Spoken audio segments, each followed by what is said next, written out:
Good morning everyone. આપણે બીએમાં છે first chapter સંચાલનનું સ્વરૂપ અને મહત્વ એ જ આપણે આજે આગળ કન્ટિન્યુ કરવાનું છે. તો લાસ્ટ લેક્ચરમાં છે એ સંચાલનના કાર્યો ડિસ્કસ કરેલા હતા અને આજે આપણે છે એ આગળનો ટોપિક છે એ ડિસ્કસ કરવાનો છે. તો આપણે છે આજે જે ટોપિક ડિસ્કસ કરવાનો છે એ છે સંકલન. કે સંકલનનો અર્થ, એનું મહત્વ, એની લાક્ષણિકતાઓ કઈ કઈ છે. તો જોઈએ આપણે કે સંકલનનો અર્થ, એનું મહત્વ કેવું હોય છે સંચાલનમાં.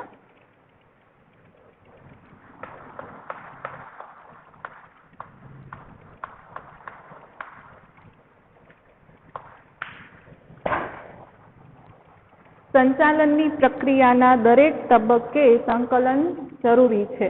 આયોજનથી માંડીને અંકુશ સુધીના સંકલન આવશ્યક છે.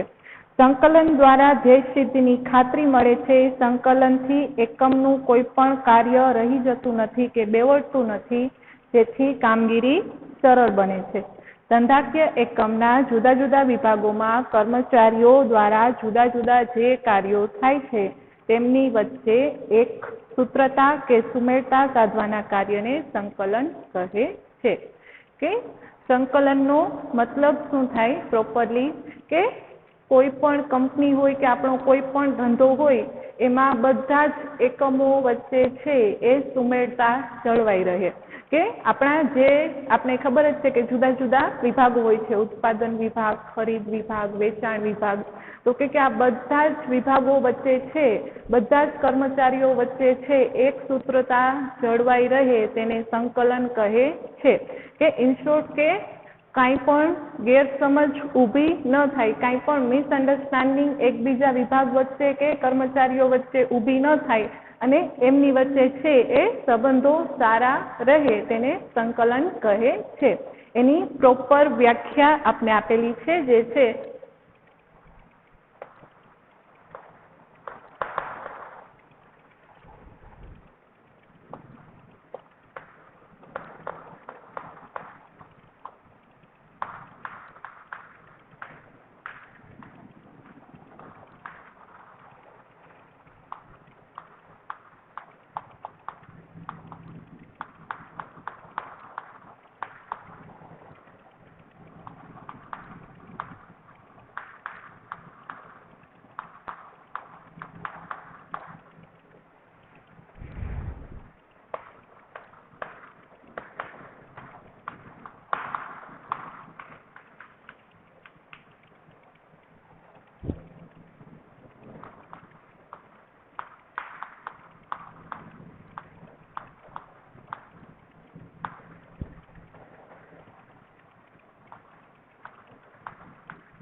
આપણે છે એ સંકલનનો પ્રોપર અર્થ અથવા તો એની વ્યાખ્યા અથવા તો એની ડેફિનેશન પણ કહી શકી, જે છે ધંધાકીય એકમના જુદા જુદા વિભાગોમાં કર્મચારીઓ દ્વારા જુદા જુદા જે કાર્યો થાય છે તે કાર્યો વચ્ચે સુમેળ અને સૂત્રતા સાધવાના કાર્યને સંકલન કહે છે. કે આપણે ખ્યાલ જ છે કે આપણી જો કંપની હોય કે આપણો કોઈ પણ ધંધો હોય એમાં જુદા જુદા વિભાગોમાં છે એ કેટલા બધા કર્મચારીઓ કામ કરતા હોય છે, કે 50, 60, 70, 100 કેટલા કર્મચારીઓ હોય છે. જેમ આપણો બિઝનેસ મોટો હોય એમ કર્મચારીઓ વધુ હોય. તો કે આપણા બિઝનેસમાં જુદા જુદા વિભાગમાં જે કર્મચારીઓ દ્વારા જુદા જુદા કાર્ય થાય છે એ બધા જ કાર્યો વચ્ચે સુમેળ છે સાધવાનું કાર્ય જે કરે છે તેને સંકલન કહે છે.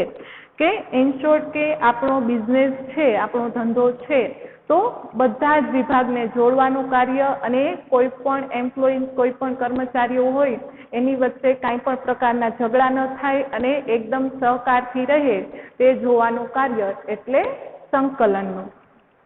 તો આ છે સંકલનનો અર્થ કે બધા જ વિભાગો વચ્ચે સહકાર સાધવાનું કાર્ય જે કરે છે તેને સંકલન કહે છે. એના પછી આપણે છે એ સંકલનની લાક્ષણિકતાઓ એટલે કે સંકલનના લક્ષણો આપેલા છે, જોઈએ આપણે.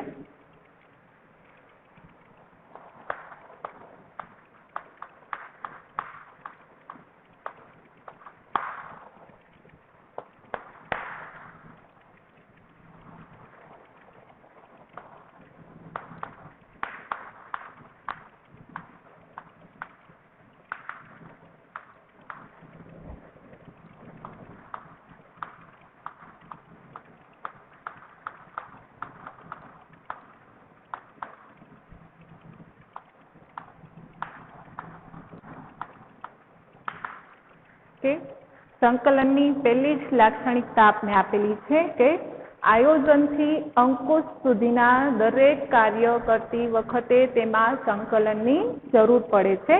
તેથી સંચાલનની પ્રક્રિયા સંકલન વગર શક્ય નથી. કે આપણે ખ્યાલ જ છે કે આપણે સંચાલનના કાર્યો છે એ અગાઉના લેક્ચરમાં જ ડિસ્કસ કરેલા હતા. તો કે સંચાલનનું પહેલું કાર્ય આયોજન છે અને સંચાલનનું છેલ્લું કાર્ય અંકુશ છે. વચમાં વ્યવસ્થાતંત્ર, દોરવણી, માર્ગદર્શન છે એ બધા જ કાર્યો છે એમાં સંકલનની જરૂર પડે છે. કે આયોજન હોય, વ્યવસ્થાતંત્ર હોય, દોરવણી હોય, કર્મચારી વ્યવસ્થા હોય, આ બધા જ કાર્યો છે તો એ સંકલન વગર શક્ય થઈ ન શકે. એટલે કહીએ છે કે સંચાલનનું પહેલું કાર્ય જે છે આયોજન અને સંચાલનનું છેલ્લું કાર્ય જે છે અંકુશ. એટલે કે આયોજનથી અંકુશ સુધીના બધા જ કાર્યોમાં સંકલનની જરૂર પડે છે. આ એની પહેલી લાક્ષણિકતા હતી. એના પછી બીજી લાક્ષણિકતા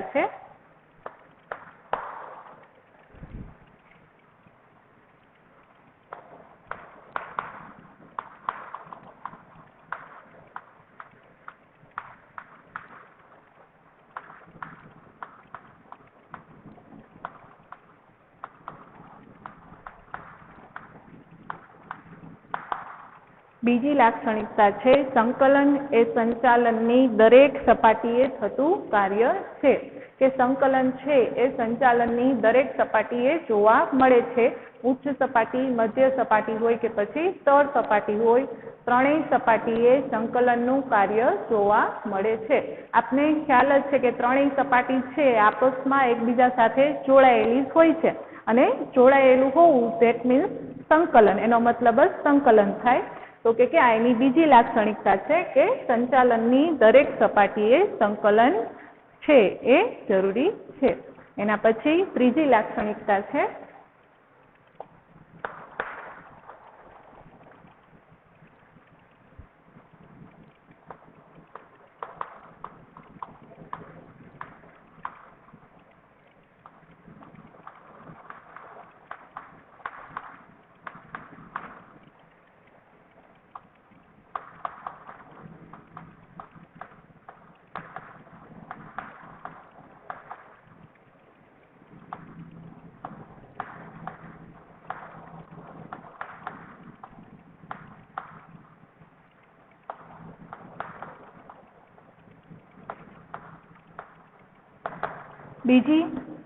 ત્રીજી લાક્ષણિકતા છે સંકલનની સફળતા માટે માહિતી સંચાર વ્યવસ્થા કાર્યક્ષમ હોવી જરૂરી છે.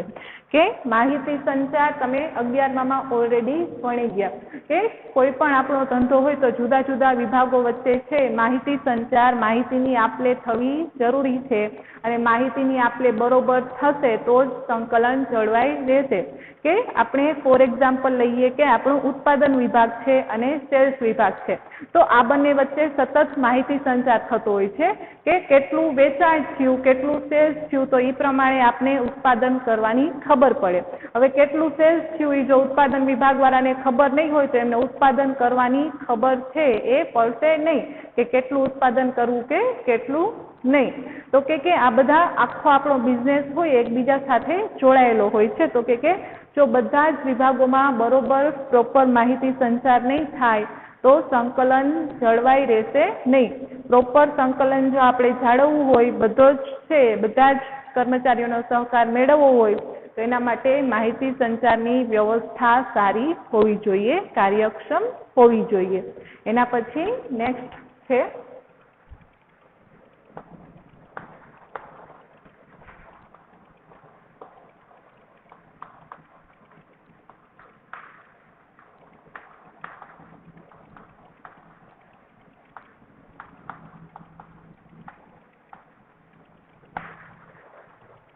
પોઈન્ટ નંબર 4 છે સહકાર વગર સંકલન શક્ય નથી. આપને એમાં છે એ તમને હું શોર્ટમાં પોઈન્ટ કરીને લખાવું છું. એમાં છે એ થોડું લાંબુ આપેલું છે. એકમની વિવિધ પ્રવૃત્તિઓ વચ્ચે સંકલન જળવાય તે માટે વિવિધ પ્રવૃત્તિઓ સાથે સંકળાયેલ દરેક કર્મચારીઓનો સહકાર જરૂરી બને છે. પણ આપણે ખાલી છે પોઈન્ટમાં આટલું યાદ રાખવાનું કે સહકાર વગર સંકલન શક્ય નથી, કે જો બધા જ કર્મચારીઓનો સહકાર હશે તો જ એમની વચ્ચે સંકલન સુમેળતા જળવાઈ રહેશે. હવે કેટલાય કર્મચારીઓ એવા હોય કંપનીમાં કે જેને આપસમાં છે એ બનતી ના હોય, કે ઇન શોર્ટ વાતમાં ઝઘડતા હોય, ચડા ઉતરી કરતા હોય, તો એ સંકલન એનાથી જળવાઈ રહેતું નથી. ઇન શોર્ટ જો આપણે પ્રોપર સંકલન જોતું હોય બિઝનેસમાં, આપણા ધંધામાં, તો બધા જ કર્મચારીઓનો સહકાર જરૂરી બને છે. તો જ આપણે છે એ પ્રોપર સંકલન છે એ જાળવી શકીએ છીએ. એના પછી 5મો પોઈન્ટ છે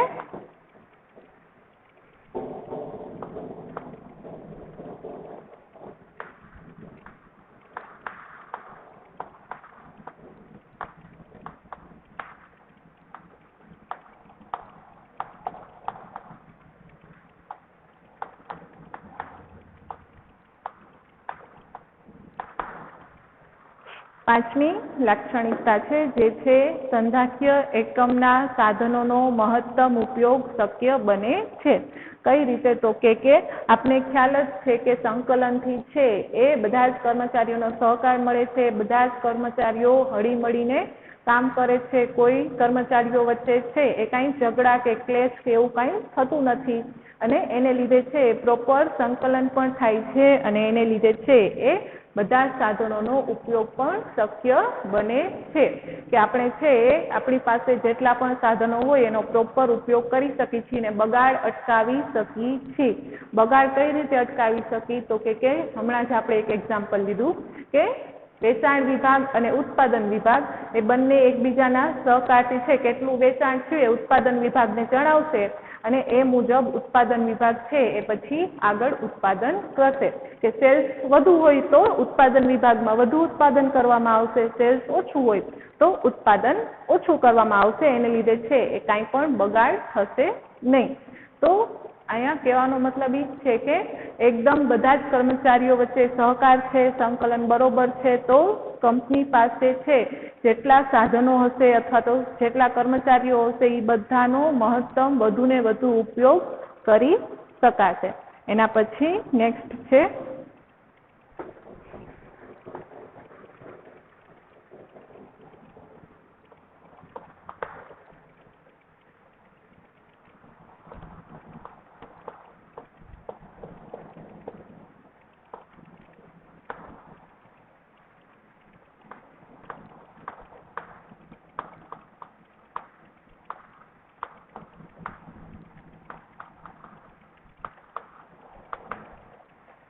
એની છઠ્ઠી લાક્ષણિકતા છે સંચાલનના દરેક કાર્યમાં સંકલન સમાયેલું છે. તેથી સંકલન એ સંચાલનનો આત્મા છે. આપણે આટલું યાદ રાખવાનું કે સંકલન એ સંચાલનનો આત્મા છે. કે આપણે સંચાલન કરવું હોય તો એ ત્યારે શક્ય બને કે જ્યારે સંકલન હોય. સંકલન વગર છે આપણે પ્રોપર સંચાલન ક્યારેય પણ કરી શકતા જ નથી. જો આપણા બિઝનેસમાં પ્રોપર સંકલન હશે, બધા જ કર્મચારીઓનો સહકાર હશે, તો જ આપણે છે એ વ્યવસ્થિત રીતે સંચાલન કરી શકશી. અધરવાઇઝ આપણું સંચાલન વ્યવસ્થિત રીતે થશે નહીં. તો આ 6 પોઈન્ટ હતા એ સંકલનની લાક્ષણિકતાઓ એટલે કે એના લક્ષણો છે. જેમાંથી ફર્સ્ટ છે આયોજનથી અંકુશ સુધી દરેક કાર્યમાં જરૂર પડે છે. સેકન્ડ છે સંચાલનની દરેક સપાટીએ થતું કાર્ય છે. થર્ડ છે સંકલનની સફળતા માટે માહિતી સંચાર વ્યવસ્થા કાર્યક્ષમ હોવી જોઈએ. ફોર્થ છે સહકાર વગર સંકલન શક્ય નથી. પછી છે સાધનોનો મહત્તમ ઉપયોગ શક્ય બને છે, અને લાસ્ટ છે સંકલન એ સંચાલનનો આત્મા છે. તો આ છે એ સંકલનના લક્ષણો એટલે કે એની લાક્ષણિકતાઓ હતી. હવે આપણે આપેલું છે સંકલનનું મહત્વ કે સંકલનનું છે એ ધંધામાં શું મહત્વ હોય છે એ આપણે હવે ડિસ્કસ કરવાનું છે. તો આપણે જોઈએ કે સંકલનનું મહત્વ છે એ ધંધામાં શું હોય છે.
સંકલનનું પહેલું જ પોઈન્ટ મહત્વનો આપેલો છે કે સંકલનથી સંચાલનના જુદા જુદા કાર્યો જેવા કે આયોજન, વ્યવસ્થાતંત્ર, દોરવણી, અંકુશ વગેરે અસરકારક બને છે.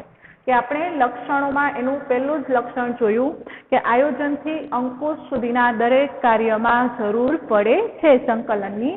તો મહત્વમાં પહેલો પોઈન્ટ છે આપણે એ જ કહેવા માંગે છે કે આયોજનથી અંકુશ. જોઈ લો અહીંયા જ પૂરું થયું કે આયોજનથી અંકુશ સુધીના બધા જ કાર્યોને અસરકારક બનાવે છે. કે આયોજન હોય, વ્યવસ્થાતંત્ર હોય, દોરવણી હોય કે કર્મચારી વ્યવસ્થા હોય, લાસ્ટ અંકુશ હોય, આ બધા જ કાર્યો ત્યારે જ અસરકારક બનશે જો તેમાં સંકલન હશે.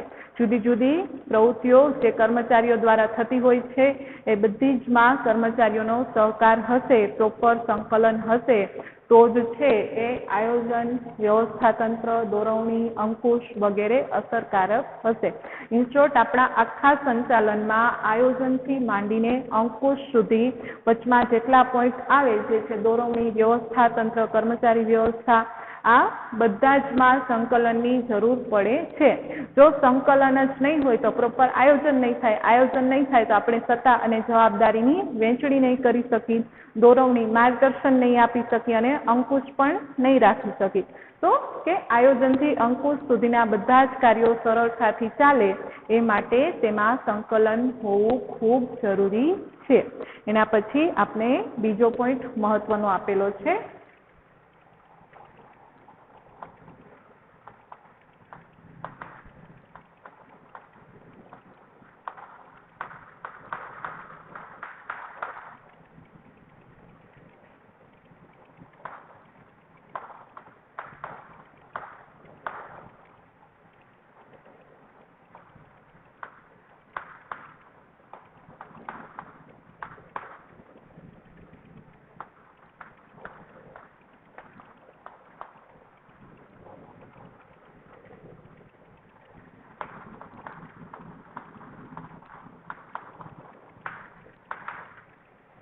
બીજો પોઈન્ટ મહત્વનો છે કે સંકલનને કારણે એકમના બધા જ કાર્યો સરળતાથી કરી શકાય છે.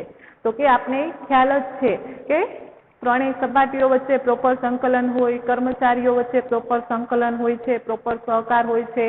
આપણા જે કાંઈ પણ સાધનો હોય છે એનો મહત્તમ ઉપયોગ છે એ આપણે સંકલન દ્વારા કરી શકીએ છીએ. બગાડ છે એ આપણે અટકાવી શકીએ છીએ. તો સ્વાભાવિક છે કે એને લીધે એકમના બધા જ કાર્યો સરળતાથી થઈ શકે.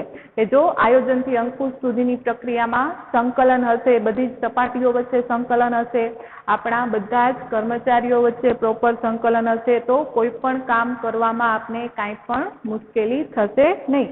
આપણે બધા જ કામ ઇઝીલી એકદમ સરળતાથી કરી શકીએ. ક્યાંય આપણે છે એ કોઈ પણ પ્રકારનો પ્રોબ્લેમ ઊભો નહીં થાય. જો પ્રોપર સંકલન હશે તો. જો સંકલન બરોબર નહીં હોય તો આપણા કામ પણ છે બરોબર નહીં થાય. જો પ્રોપર સંકલન હશે, સહકાર હશે બધા જ વ્યક્તિઓનો, તો એકમના બધા જ કામ આપણે એકદમ ઇઝીલી સરળતાથી કરી શકશે. એના પછી ત્રીજો પોઈન્ટ છે મહત્વનો.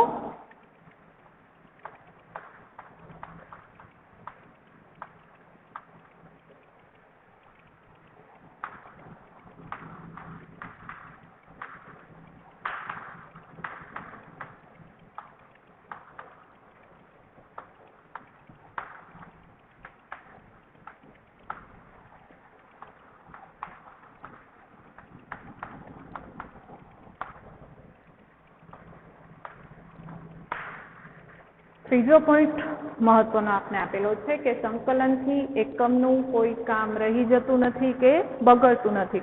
તો આપને ખ્યાલ જ છે કે સંકલનથી છે એ સાધનોનો મહત્તમ ઉપયોગ શક્ય બને છે. બધા જ કર્મચારીઓ વચ્ચે પ્રોપર સહકાર જળવાઈ રહે છે અને પ્રોપર સહકાર બધા જ કર્મચારીઓ વચ્ચે જળવાઈ રહે છે. એનાથી બધા જ કામ સરળતાથી થાય છે અને બધા જ કામ સરળતાથી થાય છે એટલે કોઈ કામ કરવાનું બાકી નથી રહેતું અને બગડતું પણ નથી. કે આપને ખ્યાલ જ છે કે આપણે એના અગાઉનો પોઈન્ટ જ જોયો બીજો કે સંકલનથી બધા જ કાર્યો સરળતાથી થાય છે. તો કે આપને ખ્યાલ આવી જ જાય કે જો બધા જ કાર્યો સરળતાથી થતા હોય તો મીન્સ કે કોઈ કામ આપણું બાકી ન રહી જાય અને બગડે પણ નહીં. એના પછી નેક્સ્ટ આપણે આપેલું છે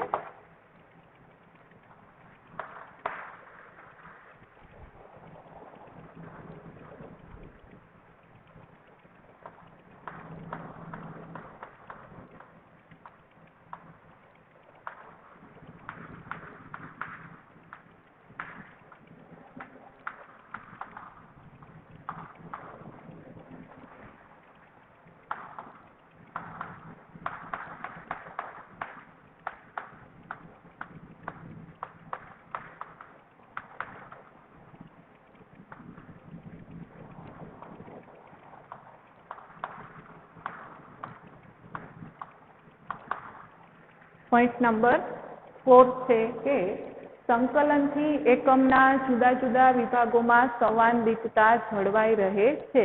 તો કે આપણે હમણાં જ એના લક્ષણોમાં જોયું કે સંકલનની છે દરેક વિભાગમાં જરૂર પડે છે.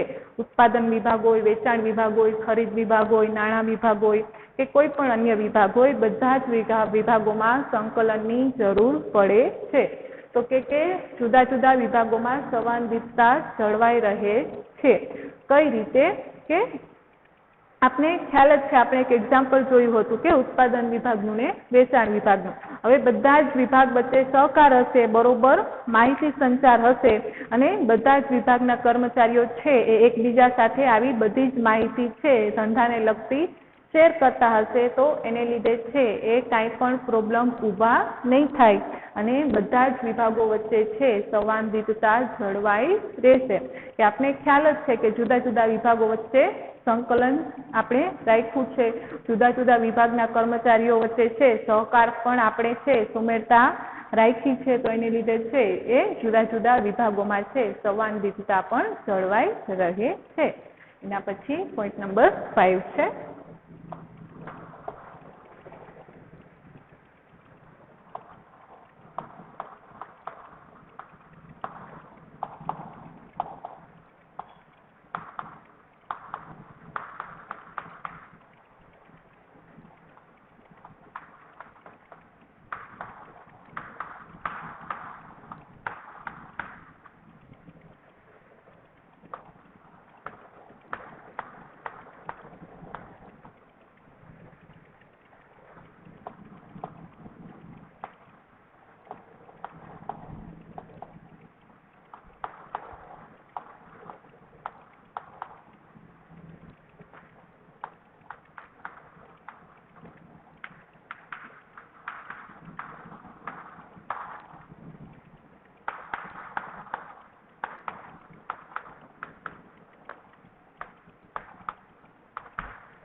પાંચમો પોઈન્ટ છે કે એકમના વિવિધ વિભાગોના કાર્યો, તેનો ક્રમ અને સમય વચ્ચે સમતુલા જાળવવાનું કાર્ય સંકલનને લીધે શક્ય બને છે કે જુદા જુદા વિભાગોમાં કયું કાર્ય કરવામાં આવે છે, કયા કાર્ય પછી કયું કાર્ય થાય છે, કયા સમયે કયું કાર્ય થાય છે, આ બધું છે એ સંકલનથી છે એ શક્ય બને છે કે આપણે એક એક્ઝામ ઉત્પાદન વિભાગમાં ક્યારે કયા સમયે કેટલું ઉત્પાદન થાય છે એ વેચાણ વિભાગને ખ્યાલ હોય તો એમને છે એ સેલ્સ કરવાની ખબર પડે, એના પછી ખરીદ વિભાગને ખ્યાલ હોય કે કેટલું ઉત્પાદન થાય છે તો ખરીદ વિભાગમાં આપણે કાચો માલ સામાન ખરીદવાની ખબર પડે. તો એનો મતલબ આ થાય છે કે જુદા જુદા વિભાગોમાં છે કયા સમયે કયું કાર્ય અને કેટલું કાર્ય થાય છે એ સંકલનથી જાણી શકાય છે. એના પછી નેક્સ્ટ છે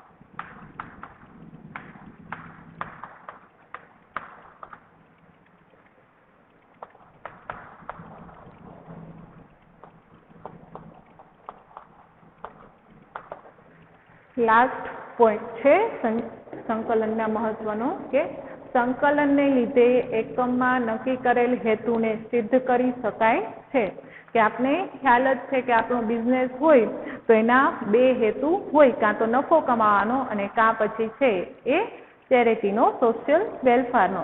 તો કે આપણે સંકલનને લીધે જો આપણો નફો કમાવાનો હેતુ હોય તો આપણે વધુ ને વધુ નફો કમાઈ શકીએ છીએ કે આપણે ખ્યાલ જ છે કે અત્યારે કોઈ પણ બિઝનેસ હોય તો એનું મેઇન એમ શું હોય કે આપને કઈ રીતે નફો મળે.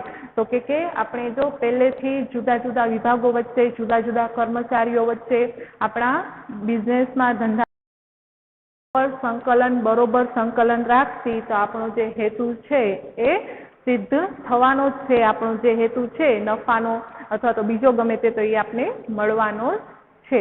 તો આ જે 6 પોઈન્ટ હતા એ છે સંકલનના મહત્વના હતા. હજી એકવાર સંકલનનો અર્થ છે એ તમને થોડો ઘણો ક્લિયર કરી દઉં કે આપણો બિઝનેસ છે તો એમાં બધા જ જુદા જુદા વિભાગોમાં જુદા જુદા કર્મચારીઓ વચ્ચે જુદા જુદા એ જે કાર્યો કરે છે એ બધા જ વચ્ચે છે સુમેળતા, એક વાક્યતા જળવાઈ રહે તેને સંકલન કહે છે કે જુદા જુદા બધા જ વિભાગો વચ્ચે છે આપણે એક સૂત્રતા જાળવી રાખવી એને સંકલન કહે છે.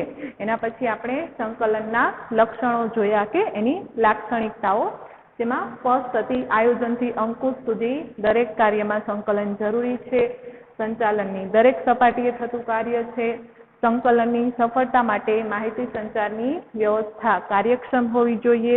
એના પછી છે સહકાર વગર સંકલન શક્ય નથી. સાધનોનો મહત્તમ ઉપયોગ શક્ય બને છે અને સંકલન એ સંચાલનનો આત્મા છે.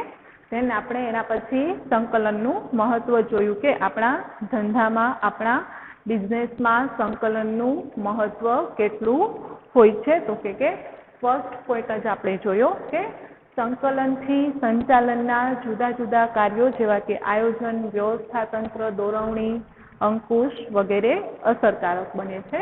સેકન્ડ આપણે જોયું સંકલનને કારણે એકમના બધા જ કાર્યો સરળતાથી થઈ શકે છે. થર્ડ, સંકલનથી એકમનું કોઈ કામ રહી જતું નથી કે બગડતું નથી. એના પછી છે સંકલનથી એકમના જુદા જુદા વિભાગોમાં સંવાદિતતા જળવાઈ રહે છે. એના પછી છે એકમના વિવિધ વિભાગોમાં કાર્યો, તેના ક્રમ અને સમય વચ્ચે સમતુલા જાળવવાનું કાર્ય સંકલનથી શક્ય બને છે. then લાસ્ટ છે સંકલનને લીધે એકમમાં નક્કી કરેલ હેતુઓને સિદ્ધ કરી શકાય છે.